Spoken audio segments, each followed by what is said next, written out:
Hello दोस्तों, study Grover में आपका स्वागत है। आज हम लोग देखेंगे हाइड्रोकार्बन्स के बारे में। हाइड्रोकार्बन्स क्या है और उसके टाइप्स के बारे में देखेंगे।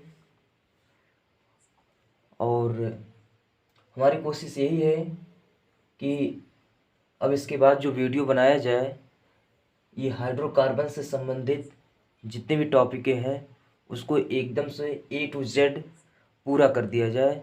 और उसके बाद जो है IUPAC नेमिंग, हर एक चीज़, जितनी भी चीज़ें हैं हाइड्रोकार्बन्स में कोई भी चीज़ छोड़ा ना जाए। और IUPAC नेम जो है हमारे समझ से 2 या 3 दिन में जो है उसको भी बताया जाएगा। लेकिन उसके पहले हाइड्रोकार्बन्स में जो संतृप्त और असंतृप्त हाइड्रोकार्बन्स होते हैं उसमें जो श्रेणियाँ पाई जाती हैं और उन श्रेणियों का नाम कैसे रखा जाता है, उनका उसके अंतर्गत कौन कौन से आते हैं, इन सबको हम लोग देखेंगे। तो आज केवल और केवल हम लोग हाइड्रोकार्बन्स को कवर करते हैं। और दोस्तों देखिए, लगातार जो है कंटिन्यूटी जो होती है हमें आगे बढ़ने के लिए प्रेरित करती है या आगे बढ़ने का मार्ग दिखाती है। कहने का मतलब यही है कि अगर हम लोग कंटिन्यू मेहनत करते हैं तो हम लोगों को एक दिन ऐसा लगने ही लगता है कि वास्तव में जो है कोई ना कोई रास्ता हम लोगों के लिए धीरे धीरे खुल रहा है। तो इसलिए कंटिन्यूटी बहुत ही ज़रूरी है। लगातार जो है अगर हम लोग परिश्रम करते हैं तो एक दिन हम लोगों को आभास होने लगता है वास्तव में जो है ये चीज़ें जो है आगे हम लोगों को ले जाने में जो है काफ़ी मदद साबित होती है। तो ओवरऑल कहने का मतलब ये है कि हमको जो है किसी भी फील्ड में यदि हम लोग उतर गए हैं तो उस फील्ड में जो है पूरी जम करके जो है मेहनत किया जाए और उसमें जो है सब्र के साथ जो है अपने हौसलों को बनाए रखते हुए, सब्र के साथ जो है उसमें मेहनत करते हुए हम लोग आगे बढ़ने का प्रयास करना चाहिए हम लोगों को, ताकि जो है भविष्य में आने वाली चुनौतियों का हम लोग सामना कर सकें दोस्तों। ठीक है ना। तो आज हम लोग देखेंगे केवल और केवल हाइड्रोकार्बन्स के बारे में। तो देखिए, हाइड्रोकार्बन्स क्या है। कह रहा ऐसे यौगिक जो हाइड्रोजन और कार्बन से मिलकर बने होते हैं। ऐसे यौगिक जो हाइड्रोजन और कार्बन से मिलकर बने होते हैं उन्हें हम लोग क्या बोलते हैं, हाइड्रोकार्बन बोलते हैं। जैसा कि नाम से एकदम स्पष्ट है, हाइड्रो मीन्स होता है हाइड्रोजन, कार्बन मीन्स होता है कार्बन। यानी ऐसे यौगिक जो हाइड्रोजन और कार्बन से मिलकर बने होते हैं उन्हें हाइड्रोकार्बन्स कहते हैं। This compounds which make hydrogen and carbon which called hydrocarbons. Hydrocarbons दो प्रकार के होते हैं, यानी हाइड्रोकार्बन्स आर 2 टाइप्स।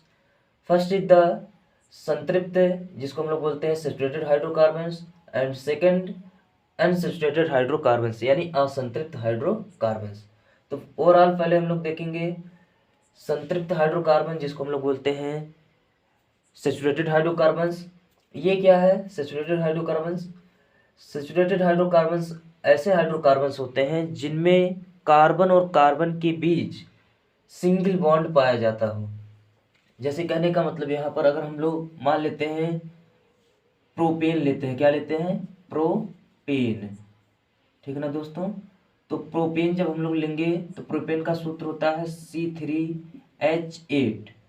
तो देखिए, अगर संरचना अगर हम लोग बनाते हैं इसका तो हो जाएगा यहाँ पर एक हाइड्रोजन, यहाँ पर एक हाइड्रोजन, यहाँ पर एक हाइड्रोजन। ठीक है ना दोस्तों। फिर एक हाइड्रोजन यहाँ पर, फिर एक हाइड्रोजन यहाँ पर, फिर एक हाइड्रोजन यहाँ पर हो जाएगा, यहाँ पर हो जाएगा और नीचे हो जाएगा। तो देखिए दोस्तों, हर जगह जो है कार्बन और कार्बन के बीच सिंगल बॉन्ड मिल रहा है। इसका मतलब ये है कि ये जो है प्रोपेन जो है संतृप्त हाइड्रोकार्बन्स के अंतर्गत आता है। और यहाँ पर देखिए C3H8 कैसे लिखा गया है, ये आपका एल्केन श्रेणी के अंतर्गत आता है। किस श्रेणी के अंतर्गत आता है, एल्केन श्रेणी के अंतर्गत आता है। तो संतृप्त हाइड्रोकार्बन्स में जो होता है एक श्रेणी आती है जिसका नाम होता है एल्केन। क्या नाम होती है दोस्तों, एल्केन। एल्केन श्रेणी के अंतर्गत जितने भी कंपाउंड्स हैं सब आपका संतृप्त हाइड्रोकार्बन्स होता है। तो इसके अंतर्गत एल्केन श्रेणी पाई जाती है, जैसे CH4 मेथेन, ठीक है ना, एथेन, प्रोपेन आदि। एल्केन श्रेणी होती क्या है, इस वीडियो के बाद जो है नेक्स्ट वीडियो जब हम लोग बनाएंगे तो उसमें हम जो है एल्केन और एल्काइन ठीक है ना।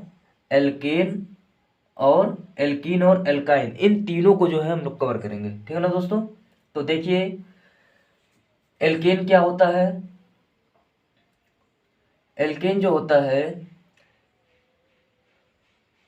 अगर इसके मतलब जो है अगर हम लोग बात करें थोड़ी सा, तो एल्केन का सामान्य सूत्र होता है CnH2n+2। क्या होता है? CnH2n+2, ठीक है ना। जहाँ n होता है वो कार्बन का नंबर होता है, ठीक है ना दोस्तों। वो जब बताएंगे तो आप लोगों को कवर किया जाएगा, तब आप लोगों को बताया जाएगा अच्छी तरीके से।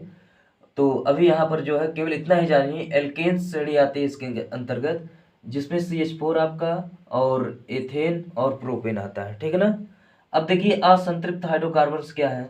असंतृप्त हाइड्रोकार्बन जो होता है, कार्बन और कार्बन के बीच डबल बॉन्ड पाया जाता है, अथवा कार्बन और कार्बन के बीच ट्रिपल बॉन्ड पाया जाता है, ठीक है ना दोस्तों। असंतृप्त हाइड्रोकार्बन क्या होते हैं? ऐसे हाइड्रोकार्बन जिनमें कार्बन और कार्बन के मध्य डबल बॉन्ड पाया जाता हो, अथवा कार्बन और कार्बन के मध्य ट्रिपल बॉन्ड पाया जाता हो, उसको हम लोग कहते हैं असंतृप्त हाइड्रोकार्बन्स। इसके अंतर्गत दोस्तों दो श्रेणी आती है, एल्कीन और एल्काइन आती है। एल्कीन जो होती है, इसमें कार्बन और कार्बन के बीच डबल बॉन्ड होता है, और एल्काइन में कार्बन और कार्बन के बीच ट्रिपल बॉन्ड होता है। एल्कीन की अगर एग्जाम्पल की बात की जाए तो इसका एग्जाम्पल होता है C2H4 और C3H6, यानी कार्बन का दोगुना हाइड्रोजन रहता है, ठीक है ना। तो एल्कीन में होता क्या है कि C2 दो कार्बन रहता है तो एथ पढ़ते हैं, इन जुड़ता है तो एथीन हो जाएगा C2H4, और C3H6 का नाम हो जाएगा प्रोपीन। अगर एल्काइन की एग्जाम्पल की बात की जाए तो C2H2 जिसका नाम होता है इथाइन, क्या नाम होता है दोस्तों? इथाइन।